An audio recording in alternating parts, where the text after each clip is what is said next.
Hello दोस्तों। तो आज की हमारी मूवी एक ऐसे लड़के के बारे में है जिसे एनिमल से बात करने की पावर मिल जाती है और वो इसका यूज दुनिया के सबसे तेज घोड़े को ढूंढने में करता है। तो मूवी शुरू होती है सियो कबीले के इलाके से, जहाँ हम यकारी और उसके डॉग ड्रूपी को देखते हैं। तभी वो कुछ बाइसन्स को वहाँ से भागते हुए देखते हैं जो इस इलाके को छोड़कर जा रहे हैं। यकारी के डैड और उसके दोस्त भी इसे नोटिस करते हैं और समझ जाते हैं कि उनका भी घर छोड़ने का वक्त आ गया है, क्योंकि बाइसन थंडर और लाइटनिंग वाले सीजन को सेंस कर लेते हैं। यही यकारी को खेलते हुए एक सुनहरी घोड़ा दिखाई देता है जिसके बारे में मशहूर है कि वो दुनिया का सबसे फास्ट घोड़ा है और इन लोगों ने इसका नाम लिटिल थंडर रखा है। यकारी भी उसे देखकर बहुत इम्प्रेस होता है और तभी उससे मिलने उसके दोस्त वहाँ आते हैं, जिनमें एक लड़की रेनबो और एक लड़का सिड है। वो उसे अपने साथ खेलने को बोलते हैं, लेकिन यकारी उन्हें मना करके अपने डैड के पास आ जाता है। वहाँ वो उन्हें सुनहरे घोड़े के बारे में बताता है कि मैं एक दिन उस पर राइड करना चाहता हूँ, लेकिन उसके डैड उसे समझाते हैं कि उसे राइड करना इम्पॉसिबल है क्योंकि आज तक उसे कोई नहीं पकड़ पाया।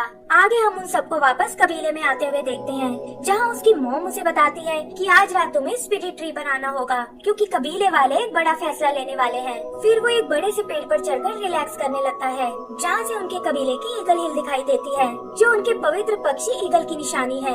यहाँ वो खुद को लिटिल थंडर के साथ इमेजिन करता है और देखता है कि उड़ते हुए अचानक वो एक ग्रेट ईगल में बदल गया है, लेकिन जल्दी ही उसका ये सपना खत्म हो जाता है और वो पेड़ से नीचे गिर पड़ता है। वो अपनी मॉम और एक एल्डर से अपना सपना शेयर करता है। तब वो एल्डर उसे बताता है कि वो जरूर हमारे कबीले की पवित्र ईगल होगी और इसका मतलब है कि जल्दी ही तुम्हारी किस्मत बदलने वाली है। तभी उससे मिलने उसके दोस्त वहाँ आते हैं और वो भी उसकी बातें सुनकर एक्साइटेड हो जाते हैं। जल्दी ही वहाँ रात हो जाती है और हम देखते हैं कि कबीले वाले स्पिरिट ट्री के नीचे इकट्ठा हो गए हैं। वहाँ वो एल्डर उन्हें बताता है कि बाइसन्स के पास गजब की सेंसिंग पावर है और अगर वो ये जगह छोड़ रहे हैं तो हमें भी उनके पीछे जाना होगा। एक दूसरा आदमी उन्हें वार्न करता है कि जल्दी यहाँ बड़े बड़े टोर्नेडोस आने वाले हैं जो रास्ते में आने वाली हर चीज को नष्ट कर देंगे और अब हम ज्यादा देर तक यहाँ नहीं रह सकते। तब यकारी के डैड उन्हें बताते हैं कि हमारे पास बहुत ही कम घोड़े हैं जिनके बिना हम ये जर्नी नहीं कर पाएंगे और इसीलिए उसे अपने हंटर्स के साथ कुछ और घोड़े पकड़ने होंगे। कबीले वाले भी उसकी बात से एग्री हो जाते हैं और इधर सिड यकारी से कहता है कि हमें भी उन हंटर्स को फॉलो करना चाहिए। यकारी ऐसा करने से मना करता है और रेनबो भी उसे समझाती है कि ये सिर्फ ब्रेव लोगों का काम है जो सिर पर ब्रेवरी के फेदर्स पहनते हैं। तब सिड उन्हें बताता है कि बाकी घोड़ों के साथ लिटिल थंडर भी वहाँ होगा और ये सुनकर यकारी का मन बदल जाता है। अगली सुबह वो एक बोट से उन हंटर्स का पीछा करते हैं और देखते हैं कि उन्होंने काफी सारे घोड़ों को घेर लिया है। यही यकारी को वो लिटिल थंडर दिखाई देता है, लेकिन इससे पहले कि कबीले वाले उसे पकड़ पाए वो कूदकर वहाँ से भाग निकलता है और ये देखकर वो तीनों बहुत खुश होते हैं। यकारी उसके पीछे जाने का प्लान करता है और कहता है कि जल्दी ही हम यहाँ से दूर चले जाएंगे और ये मेरा उससे मिलने का लास्ट मौका है। रेनबो को लगता है कि वो जरूर खुद को किसी मुसीबत में डाल लेगा और इसीलिए ड्रूपी को उसके पीछे भेजती है। इधर यकारी उसे ढूंढता हुआ एक गाड़ी तक आता है और देखता है कि लिटिल थंडर एक जगह फंसा हुआ है। वो अपनी जान पर खेलकर उसकी मदद करता है और कहता है कि मैं बस तुम्हारा दोस्त बनना चाहता हूँ, लेकिन वो घोड़ा उससे डरकर भाग जाता है। ड्रूपी भी उसके पीछे वहाँ तक पहुँच जाता है और यकारी उसे बताता है कि अभी अभी मैंने लिटिल थंडर की मदद की है। तभी वो एक बड़े सी ईगल को आते हुए देखता है और वो उसे उड़ाकर आसमान में ले आती है। यकारी कहता है कि तुम तो बिल्कुल मेरे सपने जैसी हो और तब वो ईगल उसे बताती है कि मैं तुम्हारी प्रोटेक्टर ईगल हूँ और जहाँ तुम जाते हो मैं हमेशा तुम्हारे साथ होती हूँ। फिर वो उस घोड़े को बचाने के लिए उसे एक फेदर देती है और बताती है कि ये मेरे विंग्स का सबसे सुंदर फेदर है। ये बिल्कुल वैसा था जैसा कि उनके हंटर सिर पर लगाते हैं। और यकारी पूछता है कि क्या मैं भी अब ब्रेव बन गया हूँ। ईगल कहती है कि अच्छा काम करने वाले हमेशा ब्रेव होते हैं और फेदर के साथ साथ उसे एक और गिफ्ट भी देती है जो आज तक किसी इंसान को नहीं मिला। ये कहकर वो उसे वापस जमीन पर भेज देती है और यकारी खुश होकर इस बारे में ड्रूपी को बताता है। तभी वो देखता है कि ड्रूपी उसी की भाषा में बात कर रहा है और वो समझ जाता है कि ईगल ने उसे एनिमल से बात करने की पावर दी है। ये देखकर वो बहुत खुश होता है और उसे लगता है कि इस तरह वो लिटिल थंडर से दोस्ती कर सकता है। वो लोग एक बार फिर उसे ढूंढते हुए आगे बढ़ने लगते हैं, जहाँ एक काऊ यकारी को आगे जाने का रास्ता बताता है। फिर उसकी मुलाकात कुछ बटरफ्लाई से होती है और इसी तरह जल्दी ही वो लिटिल थंडर तक पहुँच जाते हैं।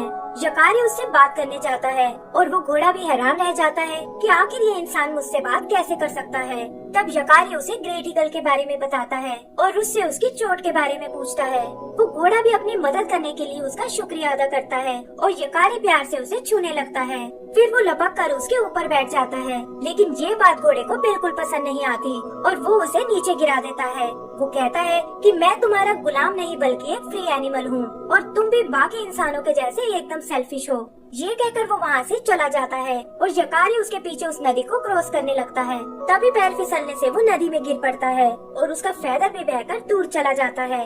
वो देखता है कि सामने एक बहुत बड़ा वाटरफॉल है और किसी तरह एक पेड़ से लटक कर खुद को बचाने की कोशिश करता है, लेकिन ये भी उसके कोई काम नहीं आता। लिटिल थंडर भी उसकी चीख सुनकर उसे चेक करने आता है, लेकिन तब तक बहुत देर हो चुकी थी और यकारी वाटरफॉल से नीचे गिर जाता है। लिटिल थंडर ड्रूपी से तुरंत इंसानों को बुलाने को कहता है और खुद भी यकारी को ढूंढने नीचे की ओर चला जाता है। आगे का सीन कबीले का है, जहाँ सिड और रेनबो उसके पेरेंट्स को सारी बात बताते हैं और उसके डैड कहते हैं कि हमें तुरंत इस बारे में कबीले वालों को बताना चाहिए। रेनबो चुप कर उनकी सारी बातें सुनती है और बताती है कि कबीले वाले ज्यादातर जहाँ रुकने को बिल्कुल तैयार नहीं है और उन्हें यह काम अकेले ही करना होगा। वो दोनों भी उनके साथ चलने की जिद करते हैं, लेकिन उसके पेरेंट्स इसके लिए बिल्कुल तैयार नहीं होते और अकेले ही उसे ढूंढने निकल जाते हैं। थोड़ा आगे जाने पर उन्हें ड्रूपी नजर आता है और वो उसका पीछा करते हुए यकारी तक जाने लगते हैं। इधर यकारी बहता हुआ एक डैम तक आता है जिसे कुछ छोटे छोटे बीवर्स ने बनाया था और वो उसे बचाकर बाहर निकाल लेते हैं। यकारी उन्हें सारी बात बताता है कि कैसे वो एक सुनहरे घोड़े को ढूंढ रहा था और इसी चक्कर में कबीले से बहुत दूर आ गया है। फिर वो उनसे अलविदा लेकर आगे बढ़ता है और वो ईगल एक बार फिर उससे मिलने आती है। वो उससे माफी मांगता है कि मैंने आपका फेदर घुमा दिया है और मैं शायद बिल्कुल ब्रेव नहीं हूँ। तब ईगल उसे समझाती है कि ये वक्त हार मानने का बिल्कुल नहीं है, क्योंकि अभी तो तुम्हें और भी बहुत कुछ करना है। वो बताती है कि जल्द ही तुम्हारा सामना जायंट्स और मदर नेचर के गुस्से से होने वाला है और इसे पार करके ही तुम सच में ब्रेव बन सकते हो। फिर वो उसे खुद पर यकीन रखने को कहकर वहाँ से चली जाती है और यकारी सोच में पड़ जाता है कि आखिर इन बातों का क्या मतलब है। तभी वो सामने से किसी को आते हुए देखता है और उसे लगता है कि ये शायद उसके कबीले के लोग हैं, लेकिन पता चलता है कि ये तो असल में घोड़ों का झुंड है जो सीधा उसी की ओर आ रहे हैं। उनसे बचकर भागते हुए वो गिर पड़ता है, लेकिन तभी उसकी मदद करने लिटिल थंडर वहाँ आता है और उसे तुरंत अपने ऊपर बैठने को कहता है। यकारी इस राइड से बहुत एक्साइटेड होता है, लेकिन वो घोड़ा उसे बताता है कि हमारे पीछे कुछ हंटर्स लगे हुए हैं। वो दोनों बचते हुए एक सेफ जगह आ जाते हैं और यकारी टाइम पर आने के लिए उसका थैंक्स बोलता है। लिटिल थंडर उसे समझाता है कि तुम्हें अपने कबीले के पास वापस चले जाना चाहिए और यकारी इसमें उसे अपनी मदद करने को कहता है, लेकिन लिटिल थंडर ऐसा करने से मना कर देता है और कहता है कि मुझे इंसानों पर बिल्कुल भरोसा नहीं है। तभी उन्हें कुछ घोड़ों की आवाज सुनाई देती है और वो देखते हैं कि हंटर्स ने उन्हें पकड़ लिया है। यकारी उससे इनकी मदद करने को कहता है, लेकिन लिटिल थंडर उससे पूछता है कि सुबह तुम्हारे हंटर्स भी घोड़ों को पकड़ रहे थे, तो भला तुम में और इन लोगों में क्या फर्क है। तब यकारी उसे बताता है कि ये लोग कुगर कबीले से हैं और हम इनकी तरह घोड़ों को कभी हर्ट नहीं करते। फिर वो उसे उन कुगर्स का ध्यान भटकाने को बोलता है ताकि पीछे से वो उन घोड़ों को आजाद करा सके। कुगर्स भी एक सुनहरे घोड़े को देखकर बहुत इम्प्रेस होते हैं और अपने एक आदमी को वहीं छोड़कर उसे पकड़ने चले जाते हैं। यकारी भी इसका फायदा उठाकर घोड़ों तक पहुंच जाता है और एक एक करके उन सभी को आजाद करा देता है। लिटिल थंडर भी कुगर से बच निकलता है और वापस आकर वो देखते हैं कि उनके पहले वाले घोड़े भी भाग गए हैं। लीडर उनका पीछा करने की सोचता है और तभी वो यकारी और सुनहरे घोड़े को भागते हुए देखते हैं। वो अपने आदमी पर बहुत नाराज होता है और कहता है कि तुम्हें किसी भी कीमत पर उस घोड़े को वापस लाना होगा। आगे हम यकारी के पेरेंट्स को देखते हैं जिन्हें ड्रूपी उस वाटरफॉल तक ले आया है और वो उसका अंजाम सोचकर दुखी हो जाते हैं। तभी उन्हें नदी में पड़ा हुआ वो फेदर मिलता है और उसकी मॉम समझ जाती है कि ग्रेट ईगल उसकी रक्षा कर रही है। उसके डैड जानते हैं कि टोर्नाडोस किसी भी वक्त आ सकते हैं और नीचे उनके दुश्मन कुगर्स का इलाका है और ये सोचकर वो तुरंत उसकी मदद करने निकल जाते हैं। इधर यकारी कुगर्स को हराकर बहुत खुश होता है, लेकिन लिटिल थंडर उसे बताता है कि यहाँ से निकलने का बस एक ही रास्ता है और उसे उन कुगर्स ने रोक लिया है। तब यकारी उसे माउंटेन का रास्ता दिखाता है जिसके ठीक पीछे उनका कबीला बसा हुआ है, लेकिन लिटिल थंडर उसे समझाता है कि सामने वाला माउंटेन बहुत बड़ा है और हम इतने ब्रेव नहीं है कि उसके पार जा सके। ये सुनकर यकारी को ईगल की बात याद आती है और वो समझ जाता है कि वो जायंट असल में ये माउंटेन ही है जिसे पार करके वो ब्रेव बन सकता है। उसकी जिद देखकर वो घोड़ा भी उसकी मदद करने को तैयार हो जाता है और वो उस मुश्किल रास्ते को पार करने लगते हैं, लेकिन पता चलता है कि वो कुगर आदमी उन दोनों का पीछा कर रहा है। एक जगह वो लिटिल थंडर को पकड़ने की कोशिश करता है, लेकिन तो बियर्स वहाँ आकर उसका काम बिगाड़ देते हैं।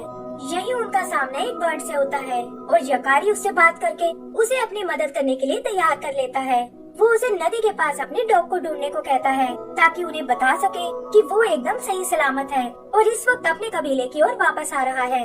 आगे बढ़ते हुए वो पहाड़ की चोटी तक आते हैं, जहाँ उन्हें सामने एक गुफा नजर आती है और ठंड और थकान के कारण वो वहीं रात बिताने का फैसला करते हैं। पता चलता है कि ये गुफा एक रैकून की है जो गर्म इलाके से यहाँ स्नो देखने आया है और वो उन्हें यहाँ रखने के लिए तैयार हो जाता है। उधर सिड और रेनबो को यकारी की बहुत चिंता होती है और तब एल्डर उन्हें बताता है कि कल तक टोर्नाडो यहाँ पहुँच जाएंगे और उम्मीद करो कि उसके पेरेंट्स उसे जल्दी से ढूंढ लें। सुबह यकारी को अपने पास कुछ फ्रूट्स रखे हुए मिलते हैं और वो समझ जाता है कि ये सब रकून उनके लिए लाया है। तभी उसे लिटिल थंडर की आवाज आती है जो उसे दिखाता है कि रात को यहाँ काफी स्नोफॉल हुआ है और यकारी को लगता है कि ये देखकर रकून खुश हो जाएगा। फिर वो उन बर्फीले रास्तों से होते हुए आगे बढ़ने लगते हैं और यकारी को सामने वो ईगल हिल दिखाई देती है। वो लिटिल थंडर का शुक्रिया अदा करता है और कहता है कि मैं तुम्हारे बिना ये कभी नहीं कर पाता। लिटिल थंडर भी उसे ब्रेव बुलाता है और प्रॉमिस करता है कि तुम जब चाहो मेरी सवारी कर सकते हो। ऐसे ही मस्ती करते हुए वो नीचे उतरने लगते हैं, लेकिन वहाँ उन्हें फिर से वो कूगर आदमी मिलता है। उससे बचने के चक्कर में यकारी और वो आदमी एक दरार में जा गिरते हैं और रैकून तुरंत उसकी मदद करने जाता है। वहाँ वो यकारी को होश में लाता है, लेकिन वो देखते हैं कि कुकर अभी भी उनके पीछे पड़ा हुआ है। वो लोग किसी तरह उसे चकमा देने की कोशिश करते हैं और तभी उन्हें बाहर निकलने का रास्ता दिखाई देता है। रकुन उसे तुरंत वहाँ से जाने को कहता है और बताता है कि मैं अब इन केव्स को ही अपना घर बनाने वाला हूँ। जल्दी ही यकारी वहाँ से निकलकर नदी तक पहुँच जाता है, जहाँ वो कुकर एक बार फिर उस पर अटैक करने आता है, लेकिन तभी उसके डैड वहाँ आकर उसे रोक लेते हैं और कुकर को वहाँ से भागना पड़ता है। यकारी भी अपने पेरेंट्स से मिलकर बहुत खुश होता है और यहीं हम लिटिल थंडर को देखते हैं जो दूर से यकारी को अलविदा बोलता है।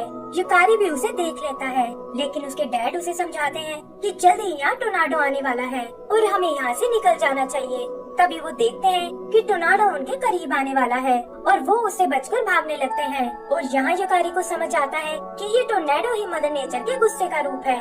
उसके डैड को अपने घोड़ों की चिंता होने लगती है क्योंकि वो पहले से ही थके हुए हैं और तभी यकारी लिटिल थंडर को आते हुए देखता है। फिर वो यकारी को अपनी पीठ पर आने को बोलता है और उन्हें टोर्नाडो से बचाने के लिए घाटी में बनी एक दरार में ले जाता है। आगे का सीन कुछ टाइम बाद का है, जहाँ कबीले ने अपने लिए एक नई जगह ढूंढ ली है और वो वहाँ बसने की तैयारी कर रहे हैं। तभी उन्हें ड्रूपी की आवाज सुनाई देती है और वो देखते हैं कि यकारी और उसकी फैमिली वापस आ गई है। वो सब लिटिल थंडर को देखकर बहुत हैरान होते हैं और यकारी उन्हें बताता है कि ये सिर्फ घोड़ा ही नहीं बल्कि मेरा दोस्त भी है। फिर वो यकारी को उसका खोया हुआ फेदर वापस करते हैं और कहते हैं कि अब से तुम भी हमारे कबीले के ब्रेव लोगों में से एक हो। एंड में हम यकारी को लिटिल थंडर की सवारी करते हुए देखते हैं और इसी के साथ हमारी ये मूवी खत्म हो जाती है। तो दोस्तों